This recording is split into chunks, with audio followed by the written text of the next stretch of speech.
Beleza! Bom, antes da gente. A gente já vai começar. Eu só queria. O Adilson entrou aqui, daí me fez lembrar que eu preciso mostrar o livro ao contrário para vocês. Ele falou assim: pô, Marco, você percebeu que quando você mostra, vem ao contrário? Percebi, porque infelizmente é a câmera frontal. E aí, infelizmente, a câmera frontal não permite mostrar pra gente de outra forma, a não ser espelhada. Eu tenho falado de alguns livros aqui, algumas pessoas têm mandado, pô, comprei tal livro, tô lendo, tô gostando, tô achando difícil, tô achando fácil. Quero recomendar para vocês hoje uma série de livros. Eu vou mostrar ao longo dos dias aí. Essa daqui, ó. Começa com este daqui. É o primeiro livro da série. Vou ler, tá bom, Dilson? A Maravilhosa e Boa Vida, do James Bryan Smith. Cara, esse é um livro que também é baseado nos evangelhos, mas ele tem uma ideia bem legal de olhar para o texto, olhar para nós e nos ajudar a colocar em prática a Bíblia. Esse é o grande problema. Muita gente acha que para colocar em prática a Bíblia, você tem que ser um tapado, você tem que ser um chato, você não pode participar das piadas, das conversas, você não pode ser quem você é. Pelo contrário, Deus não quer humilhar quem você é. Deus não quer. Ele ama quem você é. Isso que é o legal de Deus, né?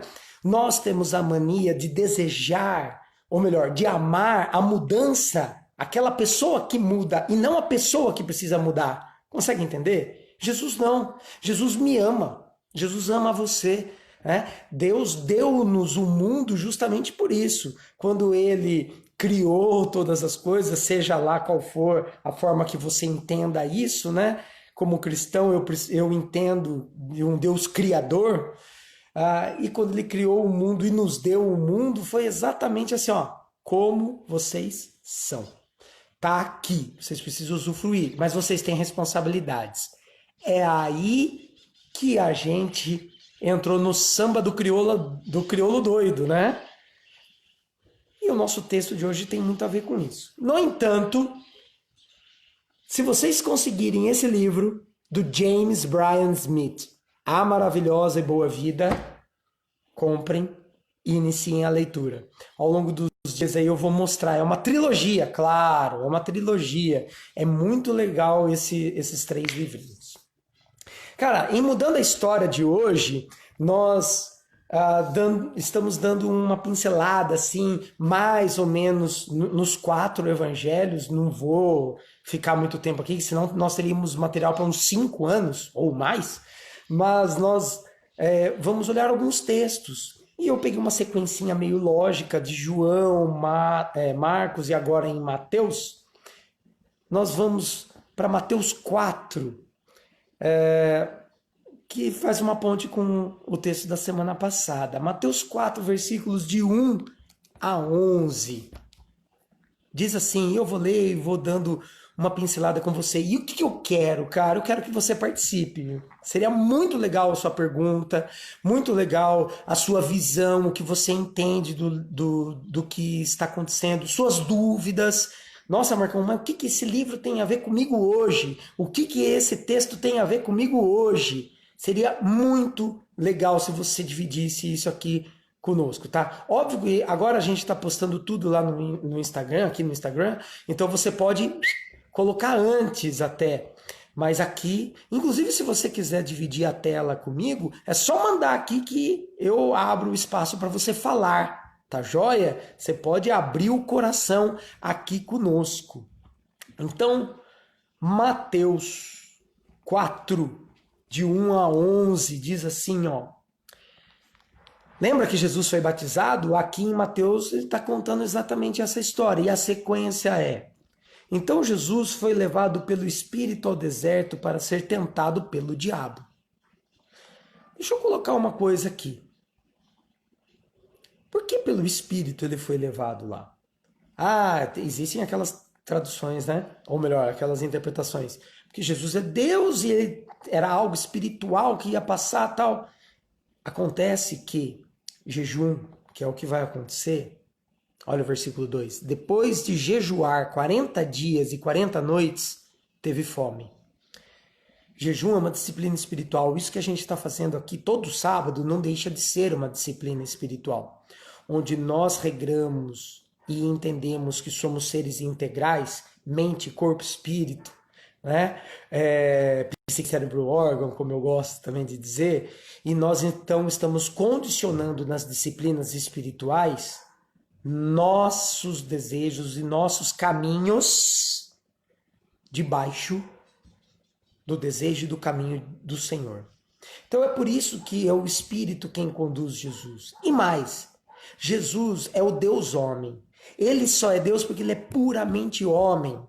E ele, por ser puramente homem, ele precisava passar pelo que eu e você também passamos. A história de Jesus, um menino que pede o pai e precisa cuidar da casa, ele é o filho mais velho, assumir essa bronca, uma responsabilidade social também com a sua casa, com a sua mãe, sua família. É como a história de muitos de nós, né? Replica-se aqui na minha história, na sua. Mas ele precisava sentir o que eu e você sentimos diante das tentações. Por isso que a Bíblia conta que Jesus só é o Deus que é porque ele sentiu o que eu e você também sentimos diante das aflições, dos medos, das tentações e etc. Aí vem aqueles caras, né, perguntando: Jesus sentiu medo? É claro.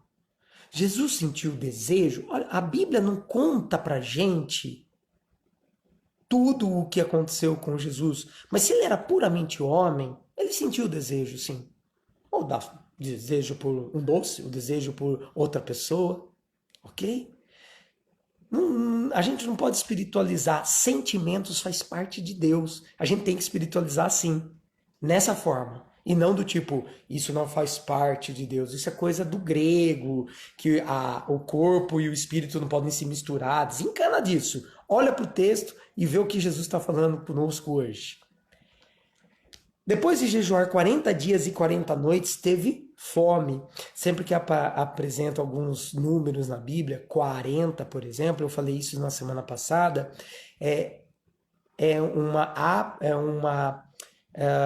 um momento em que a Bíblia vai nos mostrar, apresentar quem Deus é um momento de revelação, de salvação do que Deus está fazendo. Vamos continuar.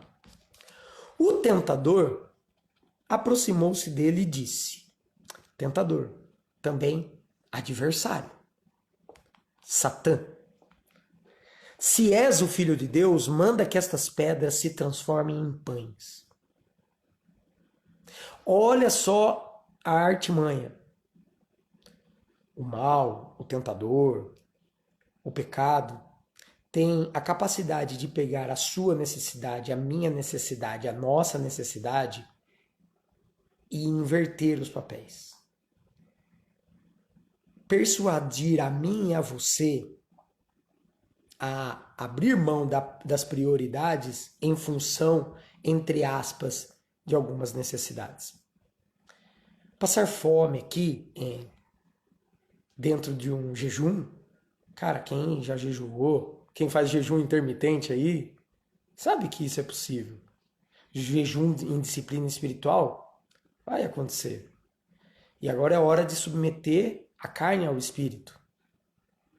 Cara, isso acontece todos os dias comigo e com você. As necessidades batem a porta e o pecado, o mal, o tentador, o adversário, o nosso ego, tenta colocar essa necessidade no lugar da prioridade. E a prioridade, a gente precisa lembrar que é amar a Deus acima de todas as coisas e ao próximo como a ti mesmo. Quando eu inverto a prioridade nisso, eu abro mão de quem eu deveria realmente ser. Eu abro mão da dependência de Deus, da confiança em Deus. E é isso que o adversário está tentando fazer com Jesus aqui. Mas olha a resposta dele. Jesus respondeu: está escrito, nem só de pão viverá o homem. Opa, a fome não é tudo neste momento, ele quis dizer. Mas de toda palavra que procede da boca de Deus. Satanás está tentando dobrar, entre aspas, Jesus pelo seu poder. Tu não é o filho de Deus? Transforma a pedra em pão. Para você isso é fácil. E as coisas ao nosso redor também aparecem assim, né? Pô, você não é o diretor? As caneta aí. Muda o número aí, ninguém vai saber. Você vai assinar, vai passar. Tá tudo certo. Não é você que sabe quanto entra de dinheiro na sua empresa? Não joga no livro, não. Ponha esse dinheiro palpável, você não precisa nem declarar. Põe embaixo do pano aí. Não é assim? Aí continua.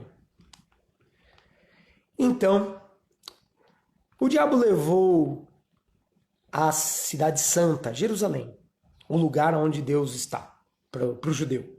Colocou-o na parte mais alta do templo e lhe disse: se és o filho de Deus, joga-te daqui para baixo.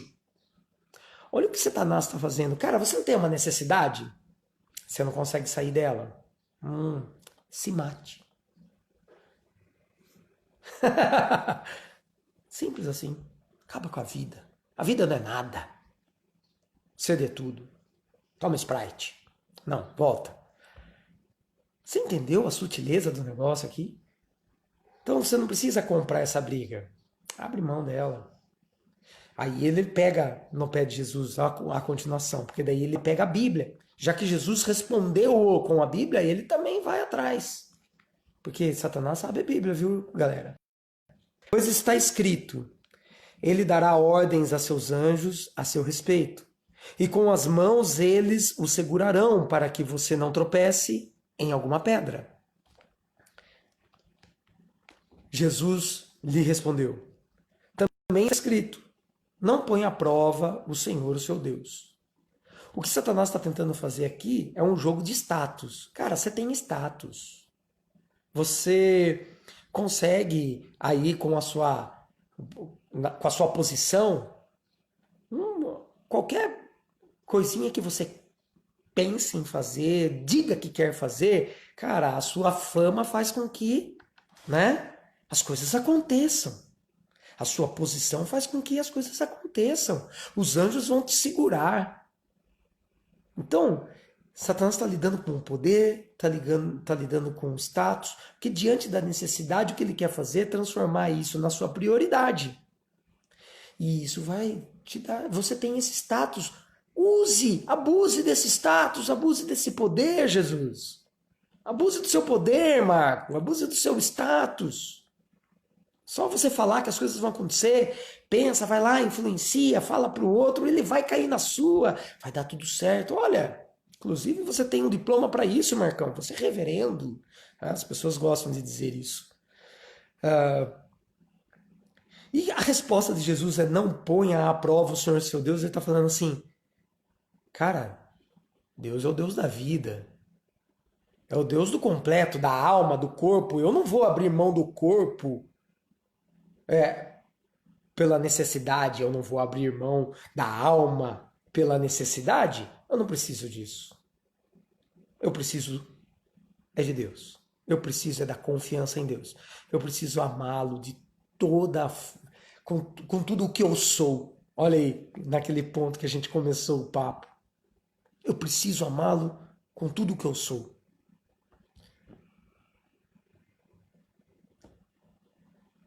E aí, ele continua. Eu ia fazer uma ponte aqui, vou deixar para depois.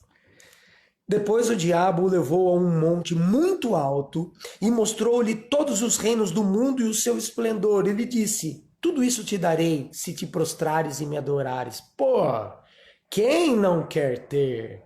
Ontem, lá no hospital, a gente conversava um pouco sobre a sociedade aqui de Itu, né? E um médico que trabalha conosco lá, perguntando quem são os novos ricos de Itu. Quase que eu falei, eu não sei, eu sou um novo pobre, é isso que eu manjo. Novo não, né? Sempre foi. E aí, E a gente conversando sobre isso e tal. ah, e a gente estava falando sobre vendas de firmas, valores. Cara, quando a gente falou de US$ 1 bilhão, pô, o que que é isso, mano? Da onde vem esse dinheiro? Né? O que que representa isso? Eu não faço ideia, né? Quem faz aí, levanta a mão, por favor.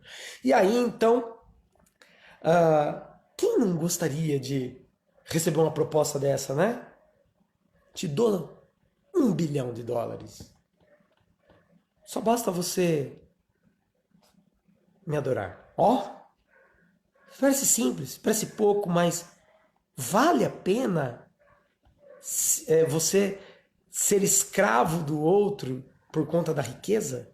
E ser escravo da riqueza, porque o que Satanás está tentando fazer aqui é o seguinte: a sua necessidade você domina, mas eu posso te dar algo que vai te dominar, e a partir de então você não vai ter mais essa necessidade. Você vai ser dono de tudo isso.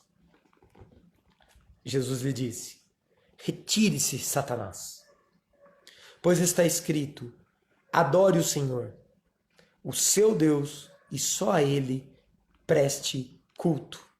Isto é, bens não são maior do que as minhas forças para com o que para com a minha devoção, para com quem eu amo, para com quem é minha prioridade, que é Deus.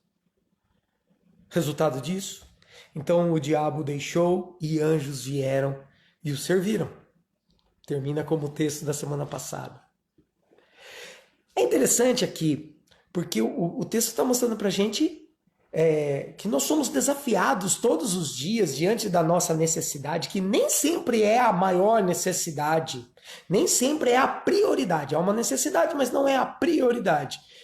E nós somos, de alguma maneira, levados a tendenciosamente nos render a um poder, a um status, a uma riqueza, a abrir mão do amar a Deus de todo o seu coração, de toda a sua alma, de toda a sua força, e ao próximo como a ti mesmo.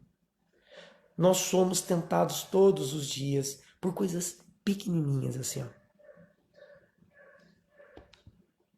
E às vezes a gente não vê que por coisas tão pequenas nós perdemos o próximo, nós perdemos nossa alma, nós perdemos nosso coração, nós perdemos o domínio. Porque quando nos rendemos, por exemplo, às dívidas, nos rendemos ao status, essas coisas passam a nos dominar. E daí quando a gente as perde, nós perdemos o senso de quem nós somos. Mas quem você é? E o texto mostra que quem é o Filho de Deus, e não é exclusivo isso aqui, nem essa palavra, é para mim e para você.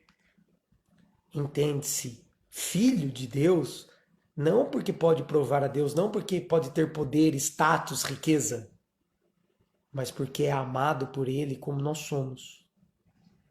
Que pode amá-lo com o coração que tem, com os bens que tem, e que não precisa amá-lo para ter mais, como se vende por aí. Não precisa amá-lo para dominar mais. Não. E aí, esse é o comportamento, segundo Mateus, dos religiosos. Então, Satanás tem um discurso aqui bem parecido com os dos religiosos. Por isso, cuide, hein? Tá ouvindo aí no Instagram os pastores falando aí? Ah, não, perdão. Brincadeira. Mas essa é uma verdade. Reter o que é bom, né? A própria Bíblia diz assim. Esse comportamento onde você precisa... e daí eu já estou respondendo a primeira pergunta. Por que me incomoda esse texto? O que eu sinto? Você ter que se render a alguma coisa para Deus te amar mais, para Deus provar que é Deus. Tem alguma coisa de errado nisso, gente. Você precisa ver o milagre, você precisa estar, você precisa fazer, você precisa ter, você precisa ganhar, você precisa aparecer para Deus se revelar a você, para mostrar que Deus está cuidando de você. É muito pequeno, né? E ao longo do ministério de Jesus a gente vai ver isso. De maneira alguma Jesus fez alguma coisa para, pum, explodir a sua fama. E mesmo assim, multidões vieram atrás dele, né? E na hora do pau, largaram ele sozinho. A gente vai ver tudo isso. O que me incomoda é ainda, cara, eu cair na ladainha de que essas pequenas necessidades eu preciso transformá-las na minha prioridade, cara.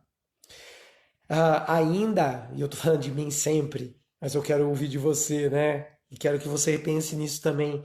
Ah, por que será que a gente tem que se render, a deixar a necessidade tão grande de se render a ela, se vender, entre aspas, para o poder, ao status, eu que mando aqui, né? Eu caneto, é, eu vou fazer porque daí eu ganho, eu vou ficar quieto aqui porque daí eu continuo ganhando no final do mês. Sabe essas coisinhas? Talvez não seja tão próximo no seu dia a dia, mas a gente sabe que tem, né? Talvez nós estejamos nos rendendo a coisas menores ainda, em sentido não de pecado, mas de ínfimos, do dia a dia mesmo. Por conta disso, eu vou perder o meu irmão, vou perder a minha alma para ter essa, entre aspas, necessidade suprida, por exemplo, alimentar o meu ego. Então, tem que se avaliar muito bem aonde é que o tentador, o adversário, o mal, Satanás, está tentando nos levar. E é sempre tirar o foco daquilo que realmente é a necessidade. Preste atenção nisso. Preste atenção nisso. Isso me incomoda. Que geralmente a gente cai, eu caio, naquilo que não é realmente minha necessidade. E eu perco minha alma, perco meu irmão, perco meu coração, perco minhas forças. E o que fazer? Pô, ainda bem que Deus está aqui para cuidar da gente, né? Para nos receber. Mas a gente vai ter que lidar com as consequências disso, com a dor, com a perda, com a tristeza, com o arrependimento. Mas legal, é a chance de mudar, né? Dois, qual a lição que eu preciso. Qual a lição ou o que eu preciso mudar? Aí eu já comecei a responder, né? É ter a capacidade de avaliar exatamente isso. O quão o meu tropeço foi por conta porque eu troquei as prioridades e que não era necessário e que Deus mesmo assim está pronto, de braços abertos para me receber e sustentar a minha caminhada nesse momento de arrependimento, de, de consequências e até mesmo voltar atrás não dá, mas reparos, alguns erros dá para reparar, né? Pedir perdão, devolver, pagar. Dói, algumas coisas doem, claro.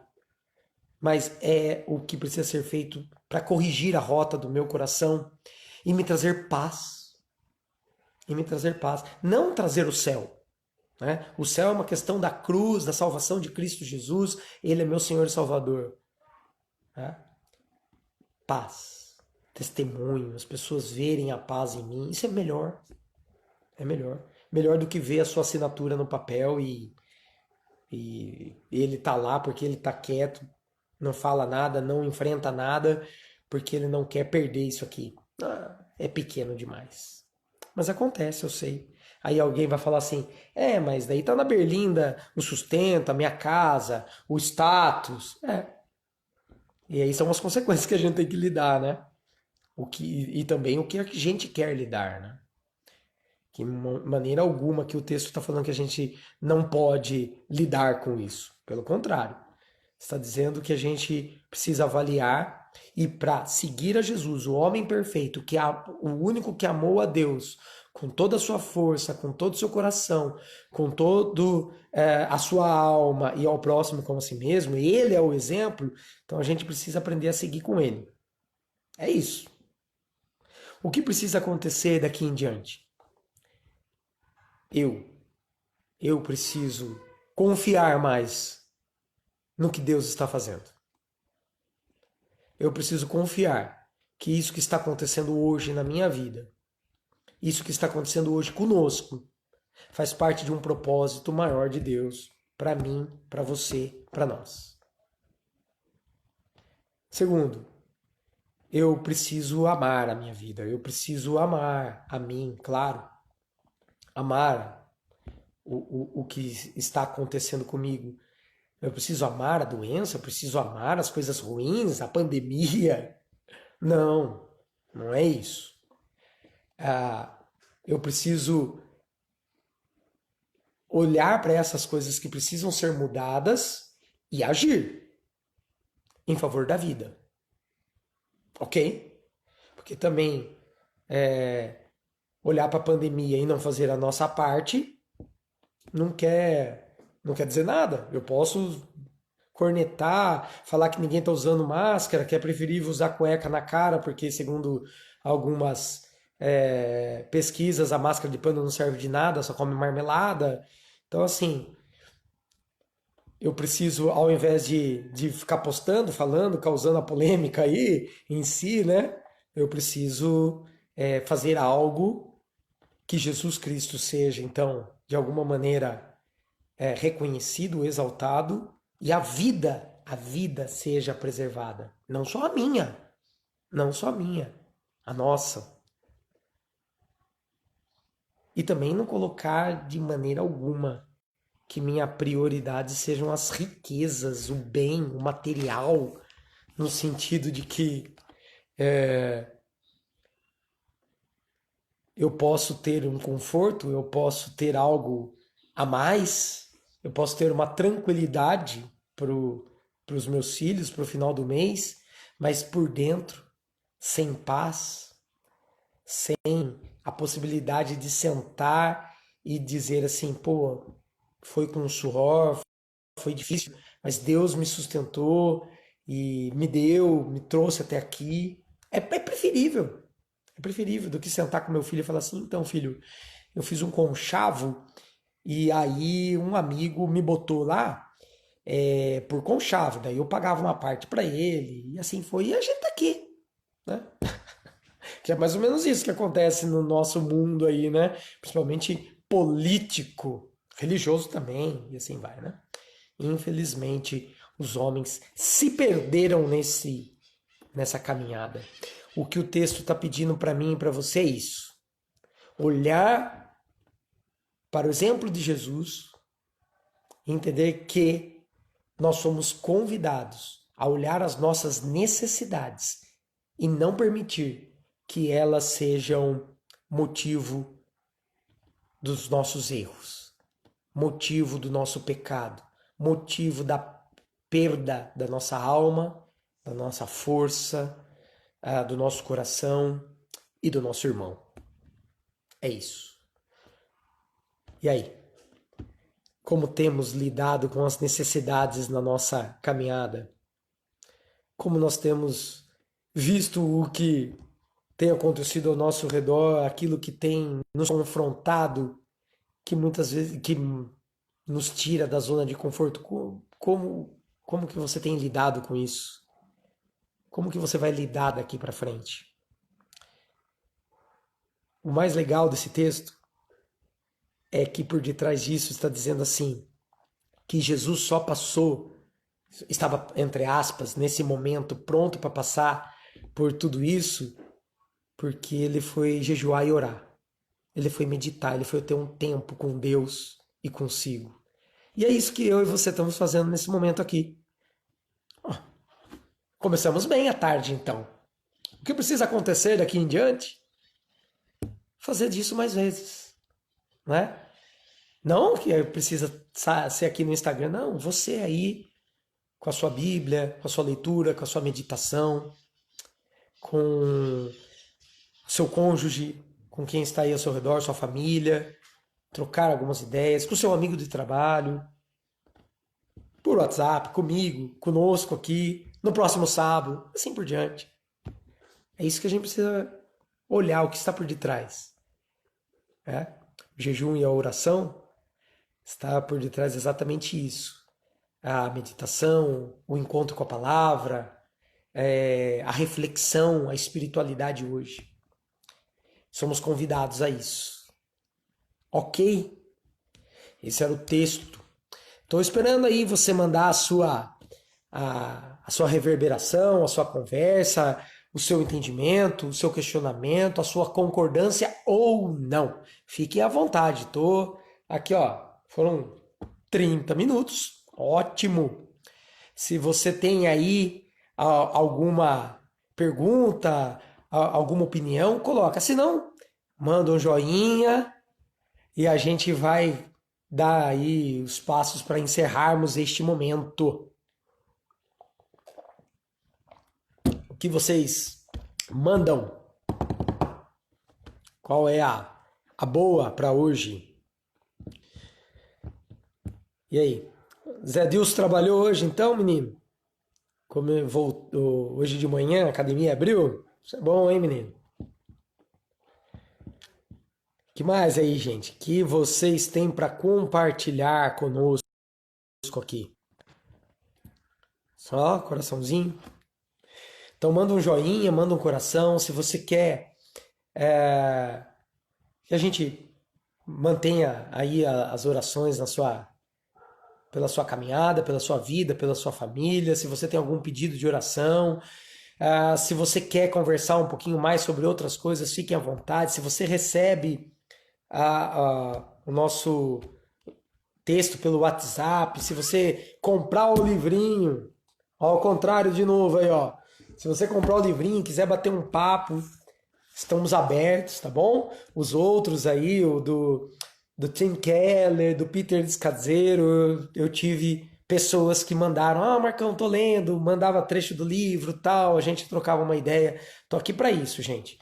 E volto a falar, se você quiser discordar, tamo junto. Só mandar aí que vai ser super legal. Joia! Se nós estamos fechando, então manda coraçãozinho aí. Daqui a pouco está no YouTube, você pode passar para frente. Juliana, daqui a pouco eu vou fazer o treino aí. Acho que eu vi o Gabriel aí também. Vocês, por favor, vão correr hoje, hein? Não me deixem sozinho nessa. Valeu, gente. Quero orar rapidinho aí com vocês. Então, pra gente finalizar este momento, tá bom? Pedindo aí a bênção de Deus na vida de vocês. Tem um negócio legal que eu quero fazer aqui. Legal, não sei, né? Fase amarela, olha que legal. Algumas coisas estão voltando. Quero lembrar vocês que fase amarela é um momento de retomada econômica. Pensem nisso, porque vale muito, muito a pena aquilo que eu falei na semana passada. Não é hora de voltar para igreja, ficar lá, fazer culto de... Não é, cara, não é. Estou falando com todo amor e carinho, tá bom? Porque tem-se outras formas. Deus tem um templo muito maior do que o templo nosso aqui. O templo nosso aqui pode continuar fechado tranquilamente, os templos. É importantíssimo nesse momento que nós continuemos fazendo distanciamento social. Então, se for voltar aos cultos, cara, tem que ter um protocolo muito legal. Sua comunidade, se você frequenta uma aí, procure saber como que está acontecendo, se eles estão preocupados com o distanciamento, máscara,